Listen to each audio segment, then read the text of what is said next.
நான் ஒரு சேலஞ்சை ஃபிக்ஸ் பண்ணிருக்கேங்க. அது என்னன்னா சோஃபா வாங்குறதாங்க.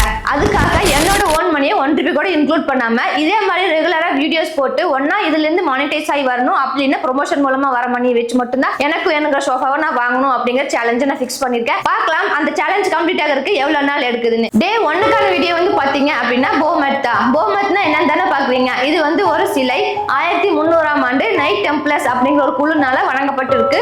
இதுக்கு வந்து ஒரு உருவமோ ஒரு அமைப்போ எதுவும் இல்லாம ரகசியமா வச்சுதான் அவங்க வழிபட்டு இருந்திருக்காங்க. அதுக்கப்புறம் 1800ஆம் ஆண்டு பிரெஞ்சு எழுத்தாளர் எல்பிஸ் லெவி அப்படிங்கிறவர் தான் இதுக்கான உருவத்தை வந்து கொண்டு வராரு. அதோட முகம் எப்படி இருக்குன்னு பாத்தீங்கன்னா ஒரு ஆடோட முகம் மாதிரி இருக்கும். இதோட உடம்பு வந்து பாத்தீங்க அப்படின்னா மனிதனோட ஆண் மற்றும் பெண் பாலின உறுப்பை கலந்து இருக்கிற மாதிரி இருக்கும். அதுல நெஞ்சு பகுதி மட்டும் பெண் போன்ற அமைப்பை பெற்றிருக்கும் சொல்லியிருந்திருக்காங்க. ஒரு கை வான் நோக்கியும் இன்னொரு கை வந்து கீழே பூமியை பார்த்தும் இருக்கிற மாதிரி இருக்கும். அதுல ஒரு கையில வந்து சால் இன்னொரு கையில வந்து கோக்லாம் மென்ஷன் பண்ணி இருந்திருப்பாங்க. இடுப்பு பகுதியில 2 பாம்பு சுற்றி இருக்கிற மாதிரி அமைஞ்சிருக்கு. சோ இந்த மாதிரி பாம்பு சுத்தி இருக்கிறத உயிரின் சக்தியாவும் பாக்குறாங்க. அந்த ஷால்வன் கோக்லா அப்படிங்கிறதுக்கு மீனிங் வந்து பழச வந்து விட்டுட்டு புதுசா வந்து கட்டமைக்கணும் அப்படிங்கறத சொல்றாங்க.